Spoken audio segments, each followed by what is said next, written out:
The BCN Divine Triangle. Black Christian nationalism seeks to change society in order to accomplish the liberation of Black people, and realizes that we, as a people, are engaged in a struggle for power and for our very survival. We utilize the BCN Divine Triangle as a godly symbol to access and connect with the mystical powers that was in our ancestors and the cosmic energy and creative intelligence of the universe. We believe in the raging desire for freedom, born of the Holy Spirit. We believe in the healing powers of the revolutionary BCN group process, which begins the liberation of Black people by erasing 400 years of behavior modification. We believe in the transforming power of positive righteousness, where we as a people take a stand for righteousness over evil. We pledge to let the power of the Divine Triangle work its wonders in us. We pledge to take the power of the Divine Triangle to African people across the world. May God and the Black nation be our witness.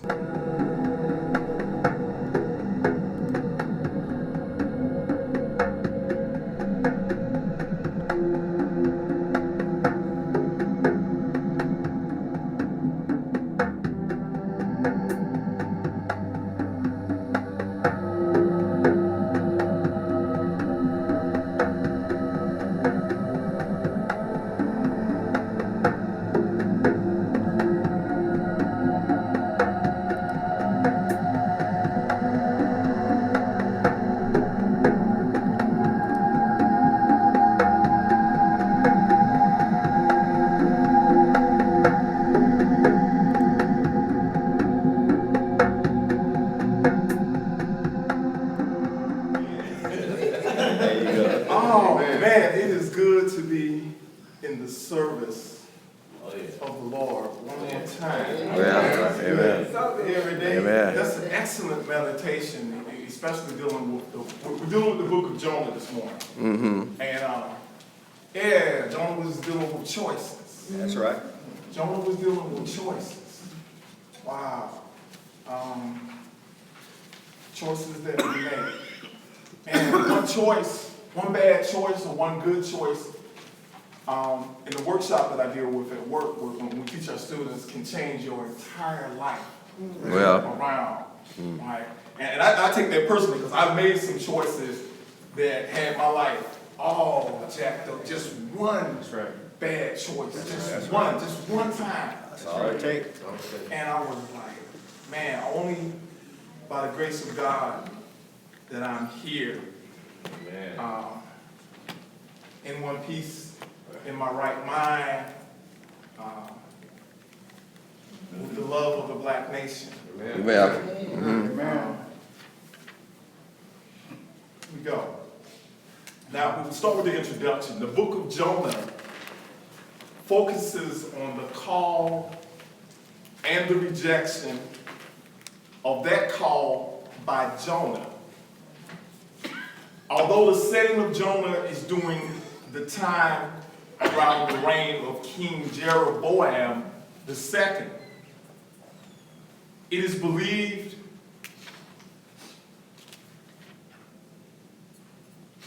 to actually be a parable dated in the post-exile period around 400 BC.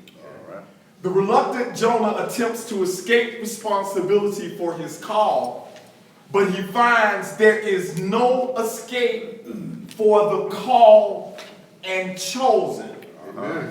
No matter how difficult the challenge God puts before him. The prophet Jonah and his book, story of Jonah, is believed to be a parable or a mythological story. And that's significant because sometimes we think of the mythological stories seem to be the ones that we remember the most. Right? The story of Adam and Eve. These mythology places a very important part inside of the Bible, and that just struck me. That's right. Mythology stories, we remember stories. I remember Ade saying that in one of his he was speaking in one of his prayers. that we remember stories. So we remember these mythological stories. Mainly, it addresses the resistance of the prophet to the word of God and the personal experiences that prove the call from God is inescapable for the chosen. That's right. right. Chosen, can you run from God? No. Well, Now, the dating is one of the hardest to determine, although many believe it was written in the post-exile period, 400 BC. Although he sets it in the time around King Jeroboam II in 800 BC well, with an Assyrian threat. That's right. All right. While we'll Tunji talk about the Assyrians, and we will talk briefly, or actually a little bit in depth about the Assyrians today. Main thing to remember, I want you to remember, is that's the white man. That's right. Right? The Assyrians are white.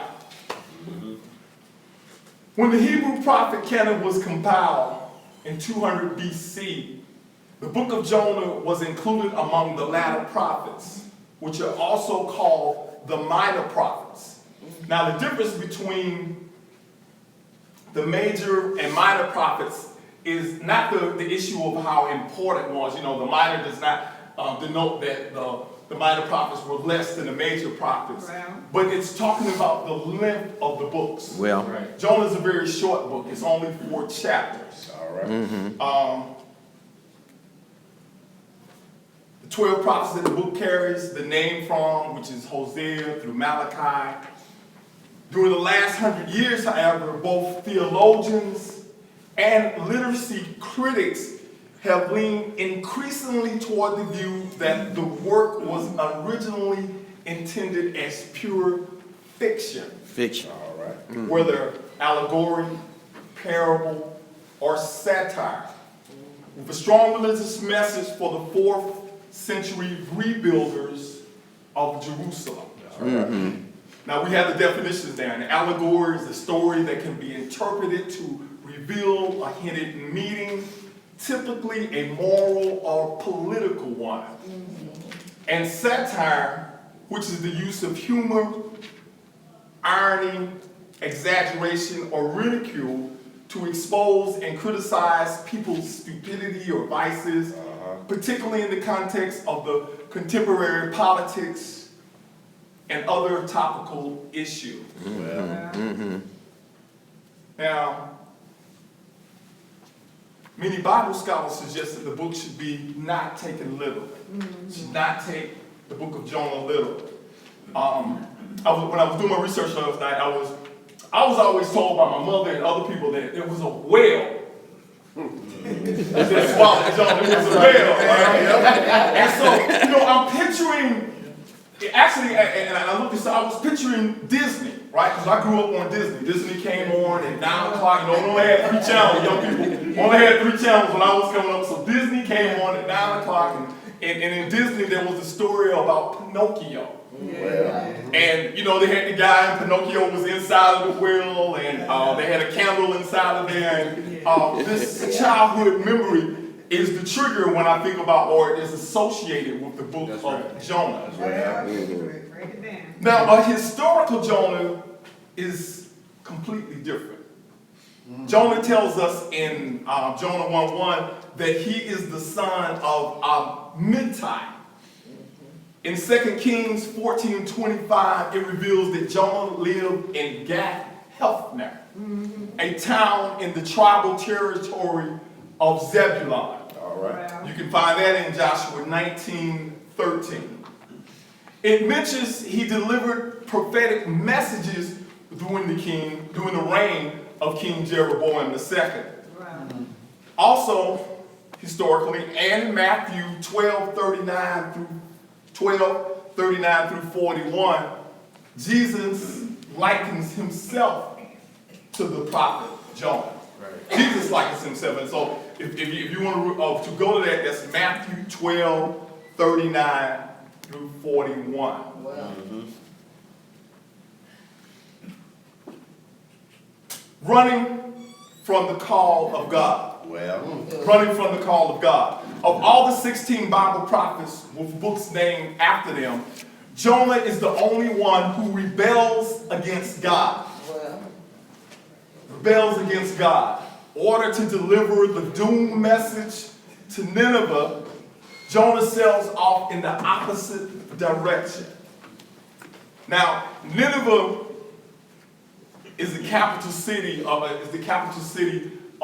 the Assyrians. Right. It was coming into power. It was a prestigious city. It was growing. Right. Jonah was trying to escape his obligations and responsibilities. Amen. Well, Commissioned by God. Now put in there, black people, we seem to constantly evade responsibilities for performing tasks that will attack the evils of this world and accept responsibility for changing conditions affecting our lives and our survival. well. So we can sit back here and All right. we could look at this story and we could talk about how bad Jonah was and Jonah didn't do what God had told him to do and he went in the opposite direction. But the parallels are with us as a group, as a race, as an individual. What are we doing? Are we doing what we've been called for? If anybody that's a member of the Shrines of the Black Madonna, this is not by mistake. You were called by God, and there is a mission, there is a purpose, and it's not just our mission and purpose, it's God's mission and purpose, which reflects on us. If this is God's mission, it couldn't be a better mission and purpose for us than God's will for us. What could be better than God's will? Is it our will for ourselves, or is it God's will for ourselves? All right. Okay. But our main preoccupation is with ourselves. My Lord. Our main preoccupation is it with God, or is it with what I think, what I want to do? Ego-driven, self-centered attitudes and behaviors. It's all about me and what I want. Okay. All right. Self takes precedence over the group and race. My Lord. Materialistic and in denial of reality. This is the individual. This is the group. This is the race. Despite our survival being in jeopardy. That's right. We are unable to hear or heed the call of God and accept our divine responsibilities for changing evil conditions. Well. How could we possibly, so I don't want to project, I'm always talking about this, how can we possibly hear from God when we're always thinking about self? That's right. Always locked into what I think, what I want to do. It's about me. So how could you possibly hear from God? How can Jonah hear? We are infected with selfishness. That's right. Yeah. We flee from the presence of God. Or so it seems that we can't really get away from God. But we're unconscious that God. We can't everywhere. Our level of consciousness is so low that we don't understand that God is always around us. Amen. Everything.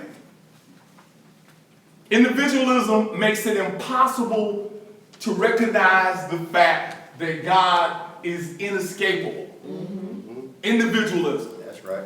Individualism. God, we had a word once that God can't even break through our icy walls of individualism.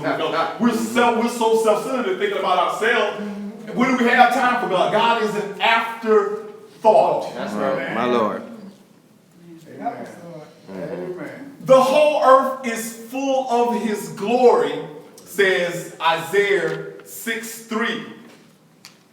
Whither shall I go from thy spirit, states the psalmist in Psalms 139:7. Well. That's right. Jonah had forgotten, like we do today, that God is the foundation of all existence. Amen. In God, we live, move, and have our total being. That's right. Amen. Now, when I was doing my research, I came upon this. This has come out of Acts. You know how the church uses, and we say this because we can quote back. But this comes out of Acts. Somebody turn to Acts 17:28. We're going to read that. I just want to hear someone else read it so you know that this is in the Bible. This is not something. Sometimes guests come to the shrines of the Black Madonna and say, "Hey, Black Madonna, y'all don't use the Bible. Y'all don't talk about Jesus. Y'all don't talk about God." That's what they say. Somebody read that. Acts 17:28.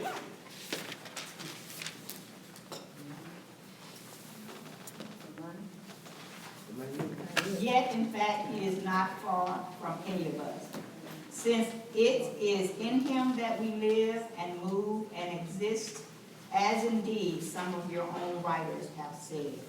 We are all his children. The PAOCC teaches that God is cosmic energy and creative intelligence, out of which all things were created. We experience God in the fellowship of the church. Well. This is how we experience God, through our group. Well, That's right.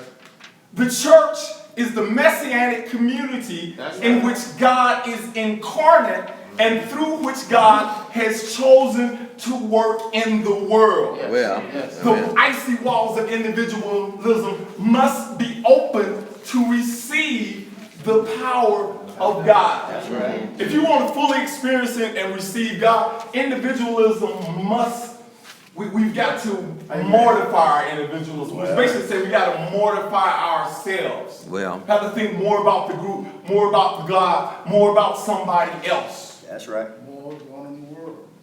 Amen. Amen. Got some questions That here. relates to you. I'll put it out to the audience. When it comes to listening and obeying God, where do you rank yourself? Amen. On a scale of 1, I can't hear you, Lord. Well, Or 10, I'm all ears, Lord. I'm all ears. So that's the question to the audience. Where do you rank yourself on your listening to God? When the last time you had a conversation with God? When the last time that God, we know God woke us up this morning and started us on our way, and God does this and this, but how often are we listening to God? We know I say we say our supplications and our prayers all the time. Usually we're asking for something for ourselves, or like myself, to get me out of trouble. well, Right? I done got myself in all this trouble. Please, Lord, get me out of the trouble. But when are we actually listening Right. for the voice of God? well, Tell me the direction, girl. Man. That's the question. And we go to the second question as well. Has God ever told you to confront evil and you disobeyed? And you don't have to say, no, God, no, I ain't doing it. Like, you just didn't do it. Like, oh, no. well. It's a question. Well, You I don't have to raise your hand. Just Well, We got a question. question. Well, I was going to answer the question. that's what I want to do. Your experience. No, I have a hard time, a lot of times dissecting whether God is talking to me or is it just a thought that came to my mind. So a lot of times I'm confused on whether this is just a thought that came from me or whether it's a thought from God. You know what I mean? So Good question. That's a good answer. Discerning whether it's God or is it me, Yes. right? And go ahead. There's a serenity prayer that deals with that. God grant me the serenity to accept the things that I cannot change, the courage to change the things that I can. And it's a very powerful prayer, and the wisdom to know the difference. Well, But yeah. Can I say this? To me, if you're thinking like that, to me, What do you think? really shows how much you thinking about self though, because like if you're that confused or. What are you thinking? What do you think about What you it? thinking of? I'm thinking because most of my comment coming from self. I don't give it. Yes, brother. I cannot say how much, I can't rate Right. myself, but I can say this, I can say that during deep meditation, I listen for the message. It's a private message. And, No problem. Okay. and that's how I can explain it. Believe me, I'm not talking about his self-righteousness. It just came to me as I was writing out the Bible study, and I said, ooh, okay, I like this. Yes, sister? Yeah, This will be because- the last one we'll move on. Oh, okay. In prayer and talking to God and praying and so forth, I've been taught to listen to the small voice. And I do believe that because it's not like, okay, Pam, tell yourself to do this, do that. It seems like a voice or something comes to me, comes to my mind. And it's not what I thought I should do. It's something other than what I thought maybe I should do. It's the opposite. And I just said, okay, maybe I should follow that little voice that I hear. And we'll sometimes it is as simple as doing the right thing for the right reason when the opportunity arises. Right? It's not, we want to make God deep where we got to go through all of the ritualistic stuff. And we have a lot of rituals inside of this church in terms of opening us up. Sometimes I just talk to God, right? Just as if other people might think I'm crazy. I'm going down the street and I'm talking to God. You know, we believe in a God of cosmic energy that is the source of everything. Amen. Everything. So I don't have to go through a particular ritual in order to have a conversation with God. The rituals a lot of times are just to open us and myself. Well, That might be that small voice. The small voice. Yeah, because the other voices is usually us. When we attempt to escape responsibility and not change, our lives are filled with stress, destructive events, and we create for ourselves lives of frustration, anxiety, loneliness, despair, and our living becomes awkward. And this is being unconscious to God. These things say, if you're locked into this power greater than ourselves, with this power that put the universe together, you don't have any fear. You don't have anxiety, right? That's another way. If you're really listening and moving and doing what God wants you to do, there is no anxiety. There is no fear.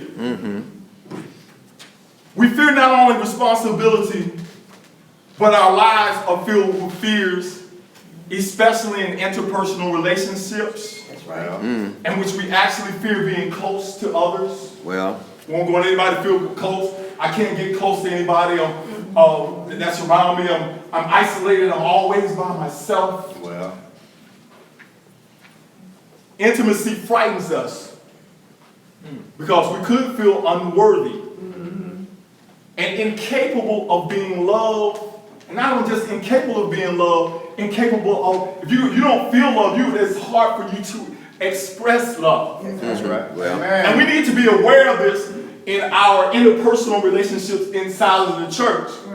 About what each individual could possibly be going through. So we don't become so judgmental with one another. that's right. No, you can judge, you can see a person's behavior, and you say, oh, they just like that, and that's what and I do it too. But, this judging. Go ahead, brother. Let the Lord use you. I personally believe part of Jonah's disobedience was he feared the white man. And I don't just throw that in there, which is the Assyrians. That's right. He feared the Assyrians more than he feared God. Make it plain. He feared the Assyrians more than he feared God. Remember, Nineveh was the capital city of the Assyrians. I'm going to tell you, now we're going to talk a little bit about them because this is possibly why he was afraid. Old Timothy had talked about it a number of weeks ago. Terror was a tool for the Assyrians. Perhaps the most vicious empire in ancient times. The Assyrians concluded the more their enemies and allies feared them, the less trouble they caused. If you're scared of me, you're not going to buck, you're not going to do anything. Whatever I say to do to you, you're going to do it. Amen. It says the Assyrians took pride in their terror tactics. They were ancient terrorists. All right. They proudly mounted on their palace walls scenes of warfare, torture, and impaling of captives on poles.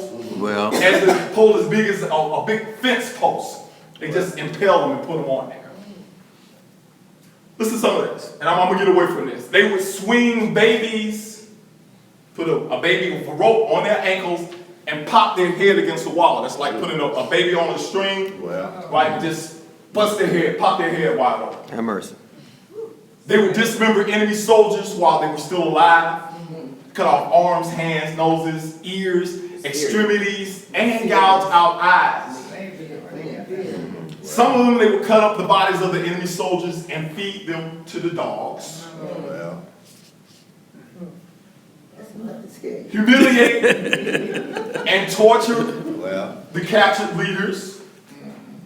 You mentioned that one of them, they put a dog chain was put on some leaders, and he was put in a kennel where travelers could see a person. Can you see a man, a leader, put on a kennel, and it's where people, he's got a chain around his neck, and other people could see him, travelers going by, and you know that the Assyrians did this. So this terror tactic worked. Now, partially. Again, Jonah was a prophet. Now, Jonah was trying to escape. Jonah was trying to escape. But what he was actually trying to escape from was himself. Jonah was trying to escape from himself. The real problem that Jonah had was an inner conflict in which his will was opposed to the will of God. If you're going through all that anxiety and stress, that means you're opposed to the will of God. There's a possibility that you're opposed to the will of God.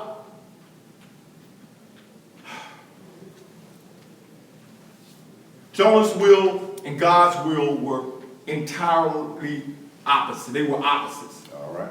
And God's purpose and objectives were totally different from those of Jonah's. Doing God's will is hard. It's hard. It's hard doing the will of God. There you go. It's hard doing the will of God. Oh, yeah. Too much discipline was required. He had to be accountable. Well, Many black people like Jonah trying to escape or run from the divine duties and responsibilities in the midst of turmoil and chaos, which is threatening to destroy the black race. We won't even come out and vote. 250,000 registered voters in the city of Atlanta. Less than 100,000 voted for the mayor or the campaign that just went on. that's right. Whose fault is that? And that's something within our power to do. Just get out people died so we could be able to have this opportunity to vote. The gentrification of Atlanta is rapidly materializing in front of our eyes, and passively we look on as sheep preparing to be slaughtered. My Lord, my Lord. And you know, a sheep won't protect itself. It just stands there and looks and says, bad. That's right. Bad. Have mercy. Sheep won't even run. That's Right? That's right. That's, I can't get into, that's why Jesus was one, he used the parable that Israel was like sheep and it needed a shepherd. That's right. Why so many of us running in the opposite direction from the divine goals? That's right. Now, check this out. Here's some of the rationalizations. I don't have the resources. I need a good job to do God's will. I'm short on talent. I can't dance, sing, act, or preach, etc. The DBI is an excuse for going in the wrong direction. Then there's self-pity and fear. Amen.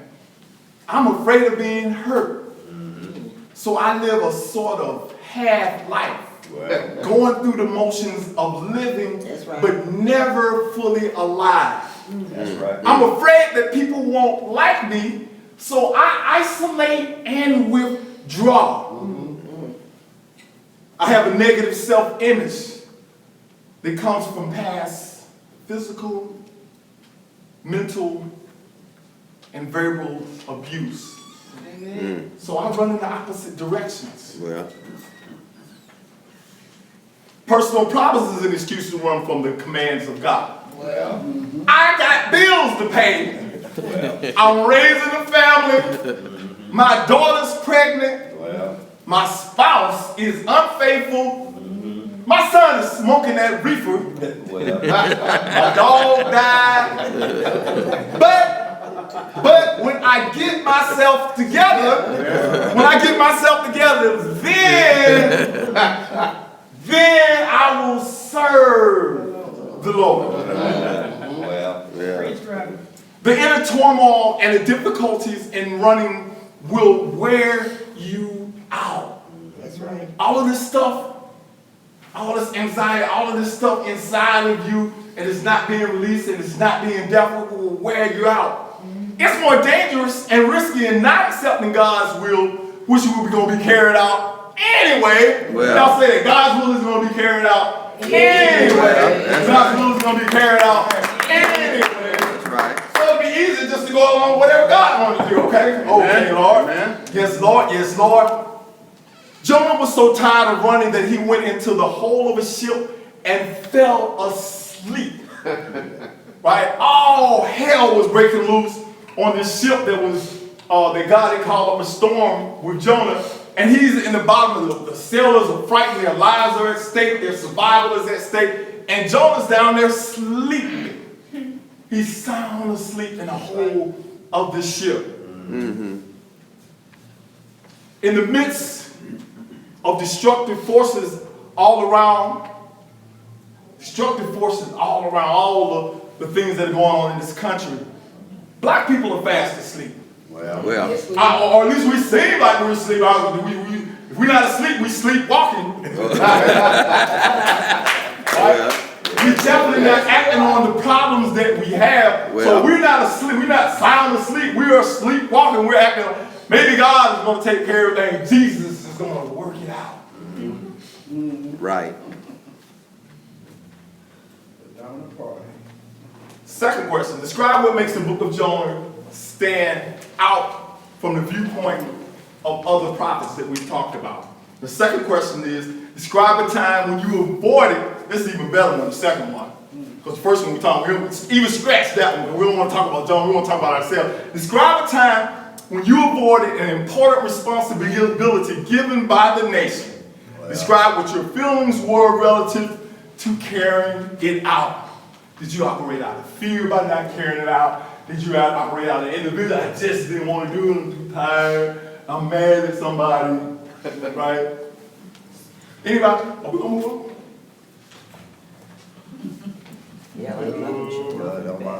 Confessions. Come on, True, you had your hand up. Okay, question. When you avoid responsibility. When I look at those still, even when you're dealing with it, you got the dominant party and then all the rules and things that you got to deal with. And to me, the fear of just even doing it because of What was you afraid of? What happened when you were afraid to carry out the responsibility? Well, there's Recent. electric chair, a lot of just they don't define the law and you know, it's like you a lot of people don't recognize, but the cross, just the cross alone. How you die. It is hard to keep it on ourselves. I'm not putting you to it. No one else ain't talking to us. It is hard to keep that responsibility on ourselves. I can do one. Yes. Like Tuesday when we were doing the election, I got put out on the spot. I was like, what am I doing out here? I ain't been out here in years.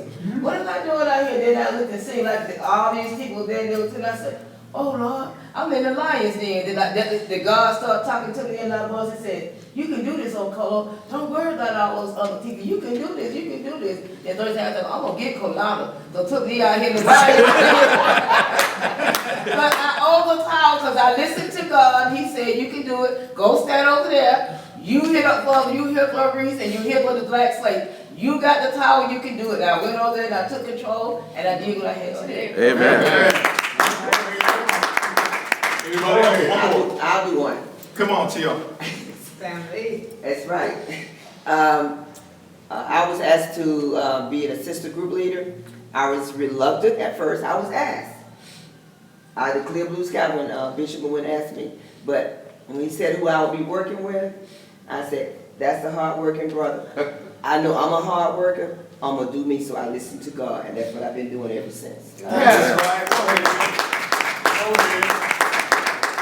And remember, all the prophets, usually when it's got something to do with God and our liberation, it's not going to be easy, right?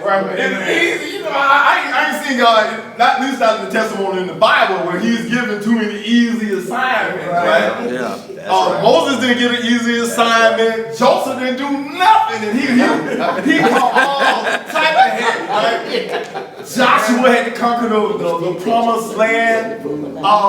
We know about the black Messiah, Jesus. He had to give it all. That's right. Jesus gave everything. Everything. What did Jesus give? Not a little bit. He gave everything. Not just his life. He didn't just die, but during his whole entire life, everything was the will of God. Everything. He had to fight himself, right? Which is not easy. Now, to the story of him dealing with the devil. That's right. Dealing with the devil in the wilderness. Right. That was Jesus. You know, there's not no thing with a pitchfork coming around.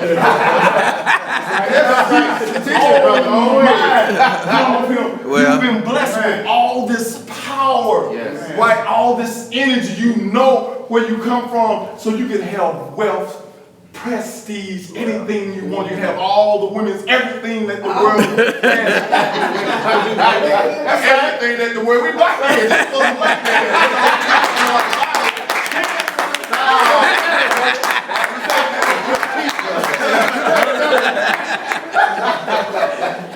And he had to reject that. He was dealing with himself. And we have to mortify self. That's right. We have to mortify self. The Pan-African Orthodox Christian Church offers the science of core. Well. And I think it says in y'all becoming what you already are, but it is becoming who you already are. Well. Which makes spiritual honesty possible again. Spiritual honesty means we believe that what is actually true about whatever our spiritual beliefs are. Spiritual honesty. We believe what is actually true about whatever our spiritual beliefs are. And we have a certain amount of spiritual beliefs inside of the church that are possibly different than other churches if you're visiting with us. Mm-hmm. And provides a therapeutic healing environment that constitutes a counterculture, which deprograms the individual through counter experiences and ideas. Well, like we got a lot of garbage inside of us that we brought inside of the church. Right. Well, we have to empty this garbage out, and so we can put new information in. Well, the Bible talks about renewing of your mind. Right. And that's what we're doing inside of the church. We're renewing our mind through our experiences, through the teachings, through the position, through our rituals. Everything inside of the church is to create a new person, a new man or woman, a person that God intended for us to be. Well, amen.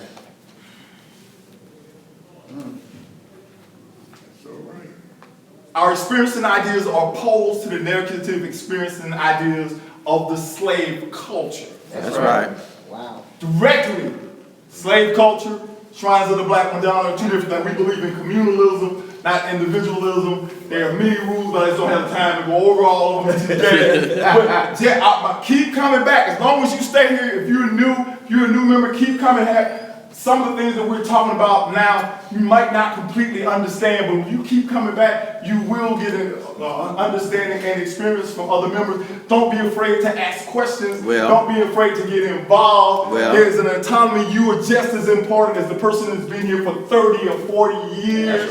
Get involved with this church. Give your all because you're giving this to God and to your race. That's right. Amen. Amen. Here in the PAOCC, the church is more than a group of people professing faith in Jesus Christ as the redeeming Son of God. That's right. Mm-hmm. Our church is the living body of God, possessing the power and ability to act for God in the world. That's right. That's right. Love of the members for each other and for the task, for our purpose, for our assignment. You gotta love what we're getting involved. You gotta love the challenges. You've got to love going against the evil world. You've got to fight against the conditions and love doing it. That's right. Amen. Man.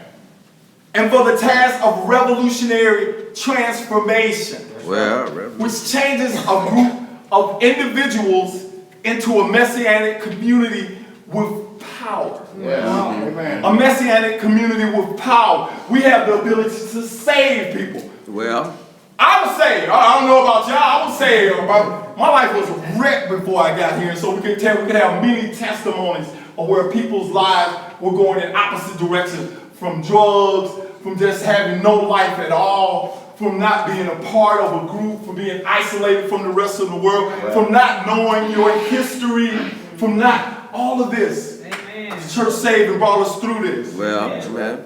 We're concerned with changing people from individualism to communalism. That's right. Amen. That's right. Amen. The process of the church is to change people from individualism, where you're only thinking about self, what I went over it, what I want to do, and we'll continue, because individualism is tough. I don't think it just falls out of us, or most of us have not even risen to no level of where we're secure with, because individualism just jump up on you real quick.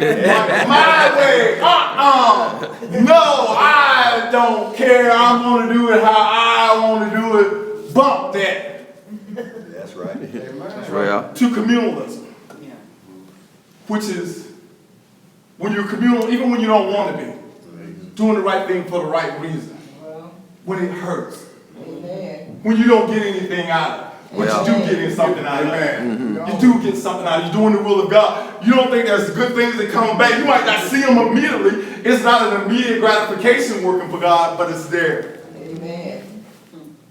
That's my Bible class. All right.